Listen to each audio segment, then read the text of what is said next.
आज का पहला पाठ संत पेतरुस का पहला पत्र, अध्याय 2, पद संख्याएं 2 से 5, 9 से 12। आप लोगों ने अनुभव किया है कि ईश्वर कितना भला है, इसलिए नवजात शिशुओं की तरह शुद्ध आध्यात्मिक दूध के लिए तरसते रहें, जो मुक्ति प्राप्त करने के लिए आपका पोषण करेगा। प्रभु वह जीवंत पत्थर हैं जिसे मनुष्यों ने तो बेकार समझकर निकाल दिया, किंतु जो ईश्वर द्वारा चुना हुआ और उसकी दृष्टि में मूल्यवान है, उनके पास आए और जीवंत पत्थरों का आध्यात्मिक भवन बने। इस प्रकार आप पवित्र याजक वर्ग बनकर ऐसे आध्यात्मिक बलिदान चढ़ा सकेंगे जो ईसा मसीह द्वारा ईश्वर को ग्रह्य होंगे। परंतु आप लोग चुने हुए वंश, राजकीय याजक वर्ग, पवित्र राष्ट्र तथा ईश्वर के निजी प्रजा हैं, जिससे आप उसके महान कार्यों का बखान करें, जो आप लोगों को अंधकार से निकालकर अपनी अलौकिक ज्योति में बुला लाया। पहले आप प्रजा नहीं थे, अब आप ईश्वर की प्रजा हैं। पहले आप कृपा से वंचित थे, अब आप उसके कृपा पात्र हैं।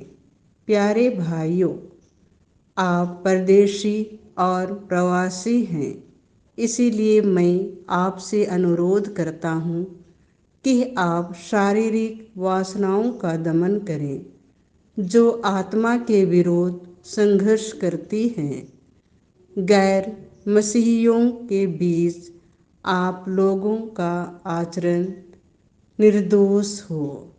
इस प्रकार जो अब आपको कुकर्मी कहकर आपकी निंदा करते हैं, वे आपके सत्कर्मों को देखकर ईश्वर के आगमन के दिन उसकी स्तुति करेंगे। यह प्रभु की वाणी है। संत मार्कुस के अनुसार पवित्र सुसमाचार, अध्याय 10, पद संख्या 46 से 52। वे यरीहो पहुँचे।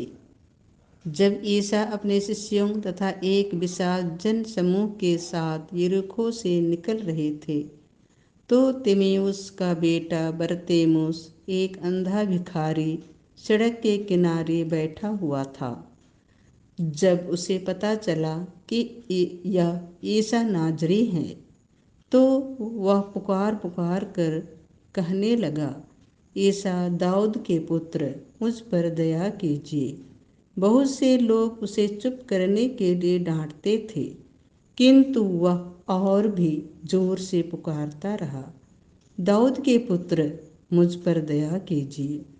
ईसा ने रुक कर कहा, उसे बुलाओ। लोगों ने यह कहते हुए अंधे को बुलाया, ढाढ़स रखो, उठो, वे तुम्हें बुला रहे हैं। वह अपनी चादर फेंक कर उछल पड़ा और ईसा के पास आया। ईसा ने उससे पूछा, क्या चाहते हो? मैं तुम्हारे लिए क्या करूं? अंधे ने उत्तर दिया, गुरुवर, मैं फिर देख सकूं। ईसा ने उससे कहा, जाओ, तुम्हारे विश्वास ने तुम्हारा उद्धार किया है। उसी क्षण उसकी दृष्टि लौट आई और वह मार्ग में ईसा के पीछे हो लिया। यह प्रभु का सुसमाचार है।